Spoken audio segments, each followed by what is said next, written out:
الله صلى الله عليه وعلى آله وصحبه وسلم. أما بعد، يقول الله سبحانه وتعالى: إن الذين اتقوا إذا مسهم طائف من الشيطان تذكروا فإذا هم مبصرون.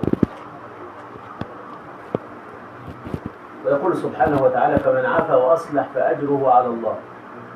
ويقول عز وجل: ولا تنسوا الفضل بينكم. وقال: وأولو الأرحام بعضهم أولى ببعض في كتاب الله. ونهى ربنا سبحانه وتعالى عن قطيعة الأرحام فقال: فهل عسيتم إن توليتم أن تفسدوا في الأرض وتقطعوا أرحامكم أولئك الذين لعنهم الله فأصمهم وأعمى أبصارهم. وقال: والذين يقطعون ما أمر الله به أن يوصل ويفسدون في الأرض وأولئك هم الخاسرون. من أجل ذلك ومن أجل هذه الآيات التي وردت في كتاب الله اعتاد السادة المراضي والعرف في جميع القضايا الشرعية والجعلت على كل الأطراف تنازع صلح الفضل، صلح أبيض، صلح الناس الطيبين، صلح الناس الشبعانين، صلح الناس المحترمين، صلح العائلات الأصيلة العتيقة العريقة، لا سيما وأهل يعقوب من البلاد التي يشترى عنها أنهم من أهل القرآن. عليكم عرض وليس فرض، خيار وليس إجبار. تقبلوه يد النهار الأبيض، هنرجموا المستقبل برجم من حديد، وتهلبوا على بعض هلبة رجاله، وتشربوا شاي عند بعض، وتقدموا اعتذار لبعض. وهذا الصلح له مهر، ومهره الاعتذار. إن اللي حاسس إن كفته جايرة في الغلط وإنه جار على أخوه شوية يقوم ويعتذر منه. والاعتذار لغة النبلاء ولغة العقلاء ولغة السادة والقادة ولغة السفراء والأمراء. النبي صلى الله عليه وسلم اعتذر، والأمراء يعتذرون بقلوبهم إذا أخطأوا في حقهم، بل والعلماء. فالاعتراف بالحق فريضة واجبة. وربنا يقول: فماذا بعد الحق إلا الضلال. ايه رأيكم يا سادة يا كرام؟ ما نمشوش ورا الشيطان. وإذا كان عندنا غرز أو قصور أو تلفيات نقيموها،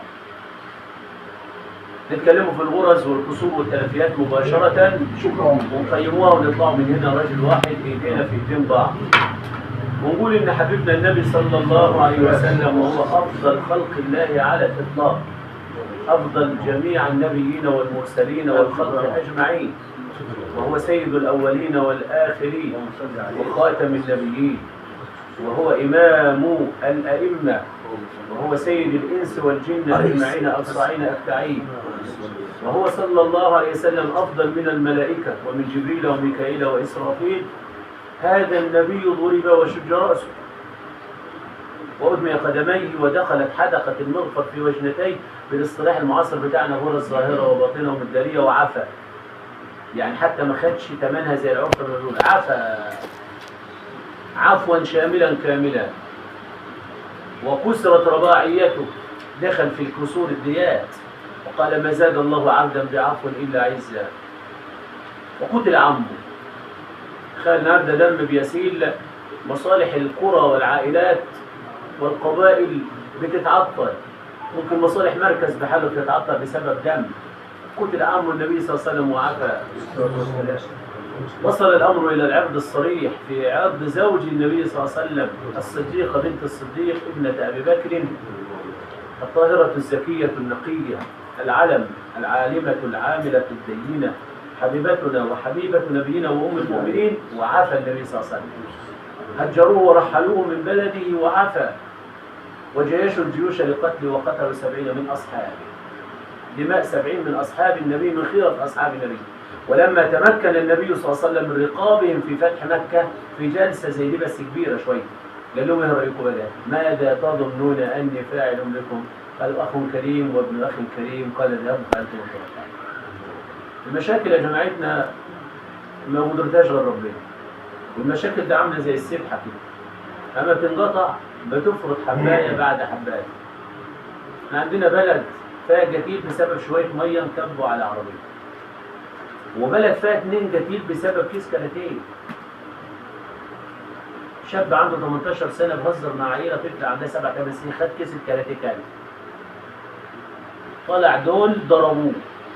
طلع كبير اللي عنده 18 سنه قال روحوا ضربوهم قتلوا. طلعوا التانيين قتلوا كمان واحد، 2 مقتل بسبب كيس كاراتيه. 2 قتيل وواحد كان بين الحياه والموت، والحمد لله رب العالمين اخر واحد منهم خد الدية من شهرين النجيل. في سؤال وكفن ومليون ونص بعد ما خدوا 7 سنين في السجن بالمناسبه يعني، بسبب غمر برسيم من ربه. يعني مش هتعمل شويه جله، غمر برسيم بشويه ربه، والفدان بار وانقتل واحد وانضرب التاني بين الحياه والموت وانقتل التاني. فايه رايكم تقبلوا نصحنا وتقبلوا الصلح الابيض وتقدموا الاعتذار لبعض، واللي حاسس ان هو غلطان يقوم يعتذر ويقول انا غلطان وانا جرت على اخويا، ونروح لحد البيت نشرب الشاي وتشربوا الشاي عند بعض، وان كان هناك غرزه هنطلعوا علاجه، كسر هنطلعوا علاجه، تلفيات هنطلعوا التلفيات، وما تعدوش على بعض. بعدين في مولانا